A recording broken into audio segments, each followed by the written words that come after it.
Hello, everyone. Welcome back to the channel. My name is Zach Hicks, your resident film nerd of HorseshoeHuddle.com and, of course, of the Locked On Colts podcast. We are back for yet another video this week, this time diving into my weekly film subject, which is Matt Goncalves, the Colts' new starting right guard. He was a player I chose in the offseason to do a weekly film room on for this channel, primarily because his move to the interior was so fascinating to me. Going from offensive tackle for all of his college and professional life to moving to guard. That's a new transition, a new experience for him. And I thought it'd be really interesting to dive into the ins and outs of what he's doing this year. So we focused on him a lot in the preseason. I released 2 videos there in the preseason talking about, how he looked, where he could improve, what he could really lean on to be successful in year one. And I expected steady growth from him this year. From week 1 of the season to week 18, I just wanted him to be a better player in week 18 than what he showed in week 1, because I thought it was going to be that incremental climb. And then I was proven completely wrong in week 1, where he was fantastic. I thought he looked like a true starting offensive guard in week 1 against the Miami Dolphins.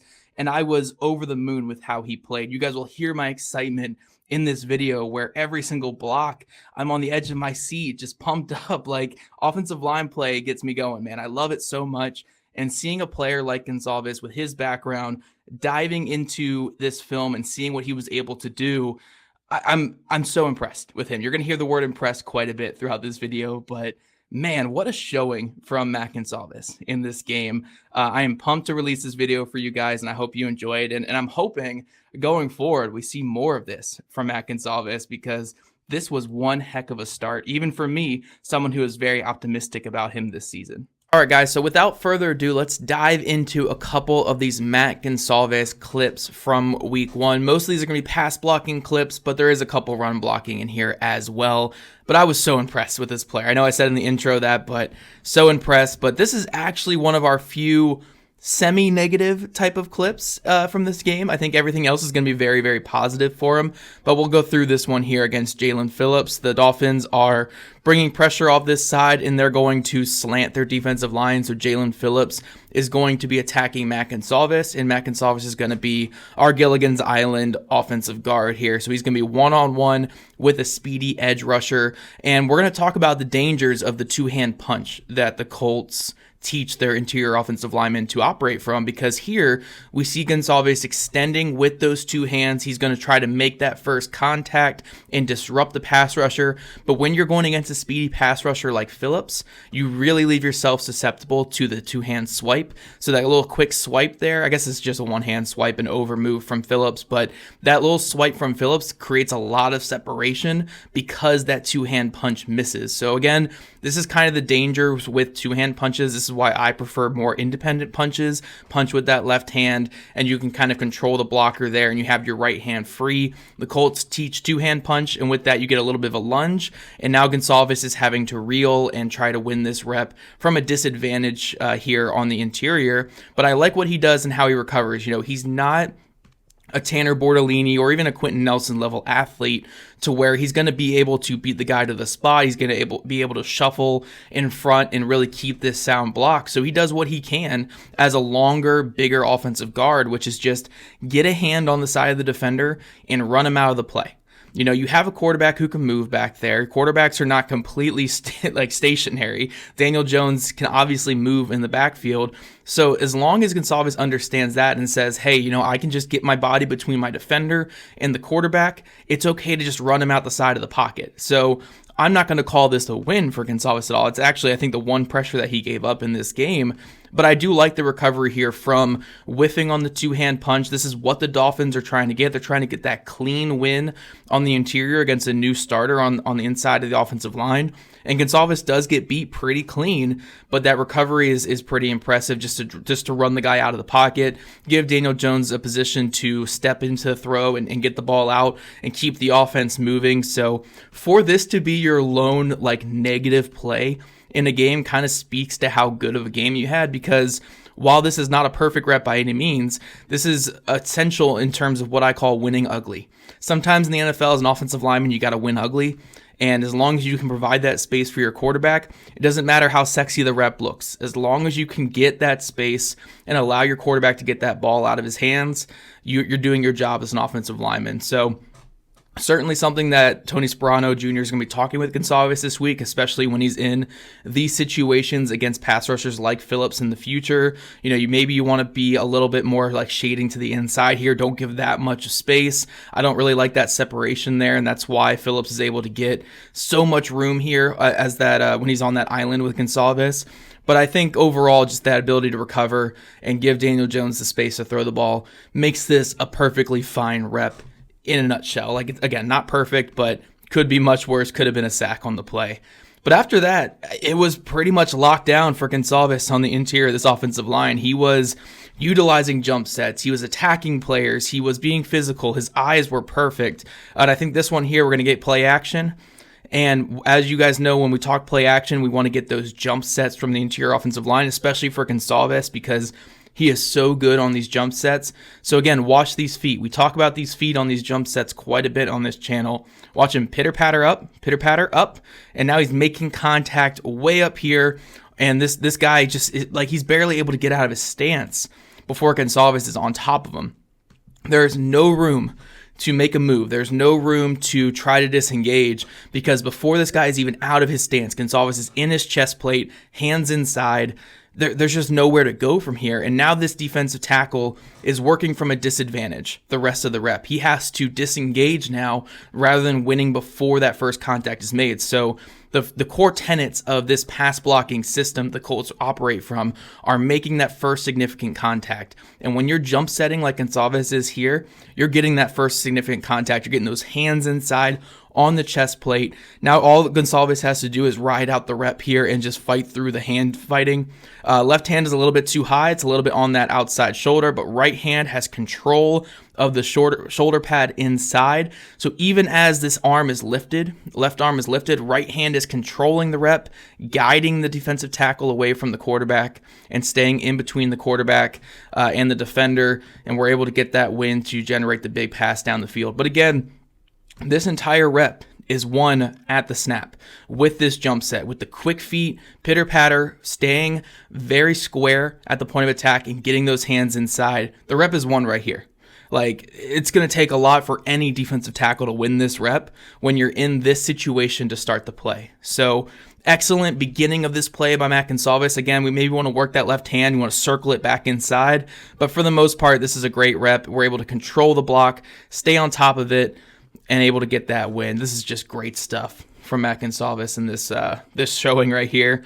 Getting to the next play, though, again, we're going to see just more good stuff. This is the big matchup that we wanted to see in this game. Zach Sieler, Gilligan's Island versus Matt Goncalves. This was the big concern. Zach Sieler, one of the best defensive tackles in football, a really good pass rusher and run defender, and he was pretty much locked up by a player like Goncalves all game long when these two players faced off. So we're going to see it right here. Goncalves is not going to be jumping him. Goncalves is going to be getting into more of his angle set. He's not giving ground, but he's also not attacking Sieler. He's making Sieler make that first move. And again, we're getting those quick hands, two-hand punch right to the sternum.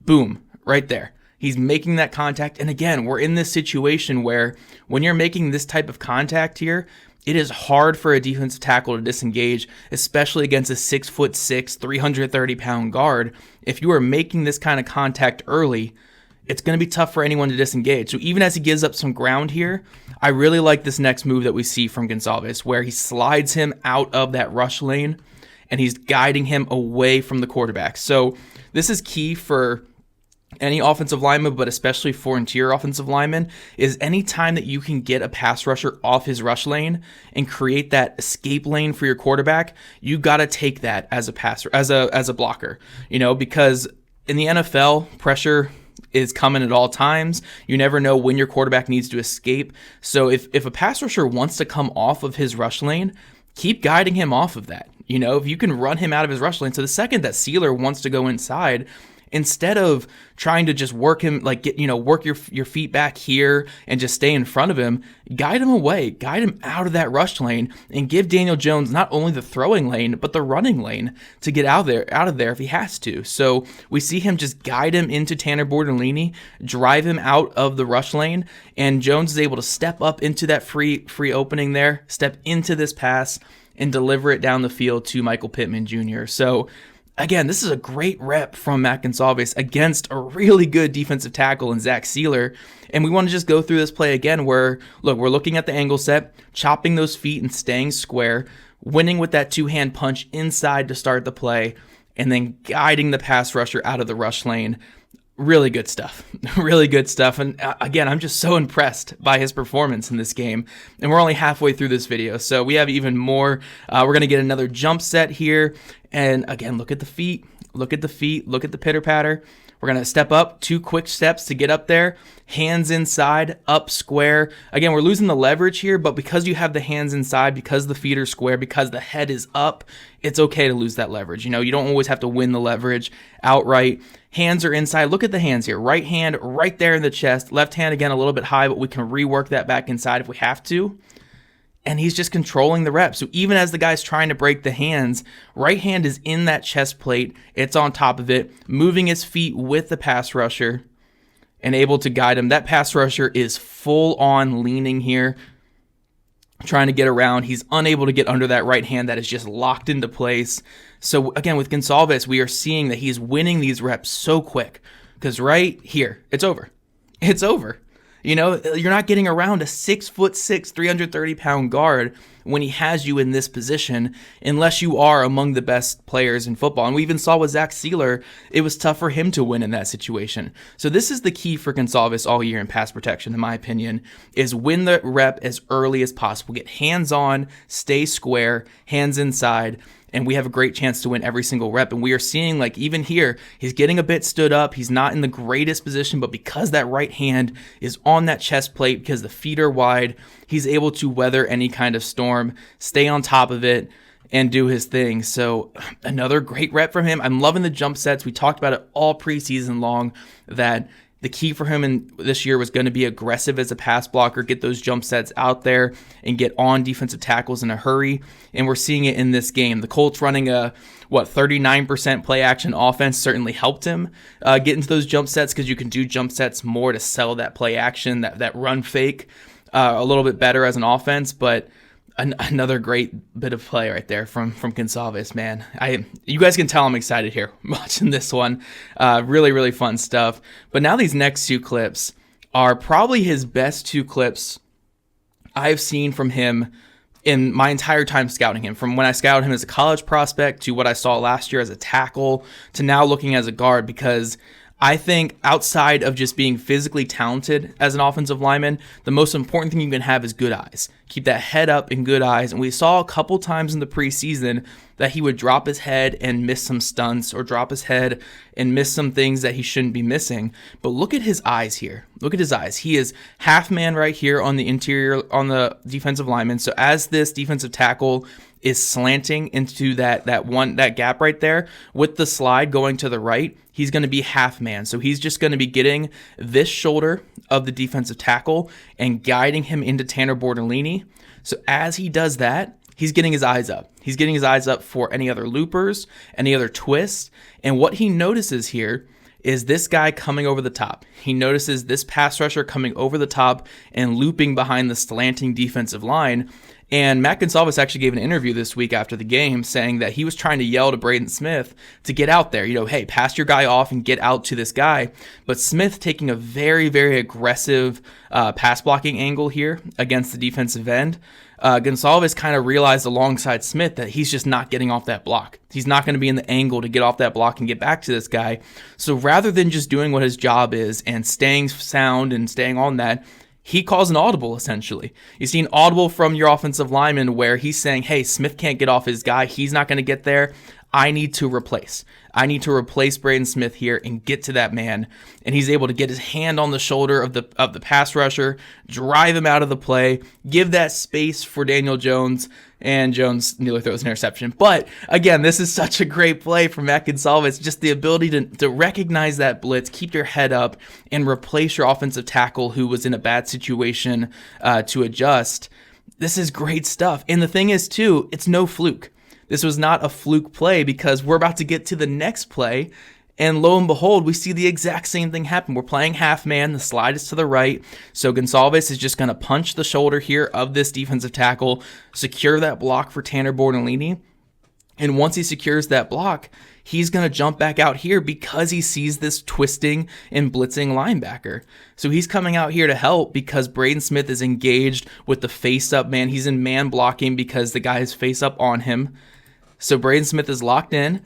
Goncalves is probably trying to call for Braden Smith to get out there, but again, he notices, like, hey, he's not in a situation to get off. I need to replace. And we see him open up, get back across the line, make that contact, create space in the pocket, and Daniel Jones is able to throw the dime on this Yankee concept to Alec Pierce. But man, this is great offensive line play. Where did this come from in the preseason? I told you guys all preseason that Matt Goncalves, I'm excited for him this season. I think he's going to be a good player by the end of the year, but there might be some learning curve in the first month. But this is no learning curve. This is a professional offensive lineman here. Look at this. Oh, man, that is just some great offensive line play. Look at the recognition. Look at the head up, trusting that Bortolini's going to take that man when he slides off, knowing that he has to replace here, knows that Mo Alley Cox is going to get this other rusher. There is so much trust, faith, and communication here with Matt Goncalves and what he's doing, and then just making a great individual play to slide across the line and get that free rusher on the slant. This is great stuff. The Dolphins wanted to attack him as blitzing in this game. They wanted to come after Goncalves and come after Bortolini in the blitzing game. They blitzed at a 57% or 51% rate in this first game because they wanted to attack these new starters, and test their protection calls and test their awareness. And what does Matt Goncalves do? He operates like a 10-year pro. This is like a 10-year pro here, sliding across the line, making that blitz pickup. Great stuff from the young player. Man, I'd say it again, I'm so impressed. This was such a great showing from him. We have another here against Zach Sieler. Zach Sieler, again, one of the better defensive tackles in football. We're going to be on Gilligan's Island with a slide to the left because the blitz is coming.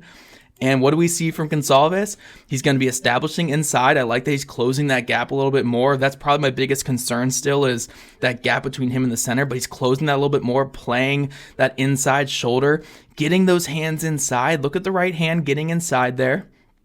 Nice little two-hand punch. And even as Sieler does break the hands and tries to create separation, that two-hand punch displaces him a little bit outside. And with that displacement, you're buying time for your quarterback. So when he wants to try to come back downhill and get back into his bull rush, Goncalves is again able to extend those arms, create first contact yet again, stay on top of that rush, and lock it up. It's just a great play again from Goncalves. This is some good stuff here where, again, the two-hand punch, displace, disrupt the rush. Now you're slowing down that really good pass rusher, and then you're making first contact yet again, keeping that head up, keeping your feet square. Really good stuff yet again from Goncalves, man. And I wanted to throw in this one run clip because, look, when you're 6'6", 330, you got to bury some defenders. So here we're doing the outside zone run. And we're going to get to that clip again. Outside zone run, exploding out of his stance. This is late when Jalen Travis is in at right tackle, and we got Dalton Tucker in there at left guard because the Colts are winning by so much. Look at this two-hand punch. Boom. Displacing the pass rusher onto the ground. I think that's Bradley Chubb on the outside. We're going to get the finisher, knock him over, get on top of him, finish the play. Oh, man. Bully ball right there from the Colts offensive line and Matt Goncalves. We had to throw this one in there just because it was such a fun play for him. But Yeah, guys, Matt Goncalves in week one was my favorite watch of the week. I thought he was outstanding. I put him as my third best player for the Colts in this first game, only behind Cameron Bynum and Tyler Warren, who were just fantastic as well. Matt Goncalves, man, was my shining star of the offensive line, and I'm so happy that I picked him to be my subject of this Film Room series, because if he's going to do this all year, we're going to have a blast on this channel all 18 weeks this year. So Matt Goncalves, A++ for his week one performance, and hopefully that carries forward against the Denver Broncos with quite a few good defensive players on that team. Hopefully we see another repeat performance from this young player so we can really get on the Matt Goncalves hype train going forward.